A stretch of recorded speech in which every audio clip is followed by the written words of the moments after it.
Simple ಆಗಿ tasty Bombay chutney ಹೇಗೆ ಮಾಡೋದು ನೋಡೋಣ ಬನ್ನಿ. ಲೋ ಫ್ಲೇಮ್ನಲ್ಲಿ ಪ್ಯಾನ್ ಇಟ್ಕೊಂಡು ಅದರಲ್ಲಿ ಸ್ವಲ್ಪ ಆಯಿಲ್ ಹಾಕಿ ಲೈಟಾಗಿ ಹೀಟ್ ಮಾಡಿ, ಹಾಗೆ ಸಾಸಿವೆ, ಜೀರಿಗೆ, ಉದ್ದಿನಬೇಳೆ, ಕಡಲೆಬೇಳೆ, ಕರಿಬೇವು ಹಾಕ್ಬಿಟ್ಟು ಲೈಟಾಗಿ ಫ್ರೈ ಮಾಡ್ಕೊಳ್ಳಿ.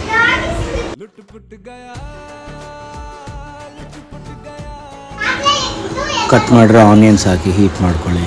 ಸ್ವಲ್ಪ ಗೋಲ್ಡನ್ ಬ್ರೌನ್ ಆಗಲಿ. ಸ್ವಲ್ಪ ಜಿಂಜರ್ ಗಾರ್ಲಿಕ್ ಪೇಸ್ಟ್ ಹಾಕಿ ಸರಿಯಾಗಿ ಮಿಕ್ಸ್ ಮಾಡ್ಕೊಳ್ಳಿ. ಸಣ್ಣದಾಗಿ ಕಟ್ ಮಾಡಿರೋ ಚಿಲ್ಲೀಸ್ನ ಹಾಕ್ಬಿಟ್ಟು ಕೂಡ అలాగే ಮಿಕ್ಸ್ ಮಾಡಿ ಫ್ರೈ ಮಾಡ್ಕೊಳ್ಳಿ. ಬೌಲಲ್ಲಿ 1 ಕಪ್ ಕಡಲೆಬೇಳೆ ಹಿಟ್ಟು ಮತ್ತು 1 ಕಪ್ ಮೊಸರು ಹಾಕ್ಕೊಂಡು ಮಿಕ್ಸ್ ಮಾಡ್ಕೊಳ್ಳಿ. ಸೊ ದಟ್ ಎಲ್ಲಿ ಗಂಟು ಇಲ್ಲದೆ ಇರೋ ಥರ ಕ್ಲೀನಾಗಿ ಮಿಕ್ಸ್ ಮಾಡ್ಕೊಳ್ಳಿ, ಸೊ ದಟ್ ಸ್ಮೂತಾಗಿರಲಿ.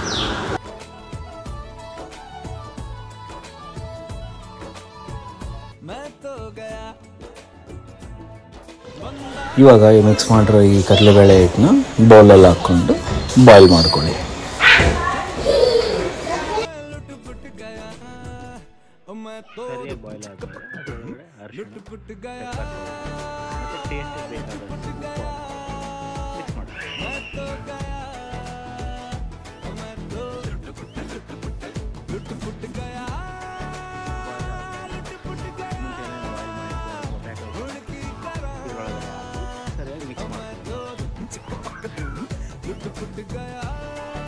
ಈಗ ಟೇಸ್ಟಿ ಬಾಂಬೆ ಚಟ್ನಿ ರೆಡಿಯಾಗಿದೆ.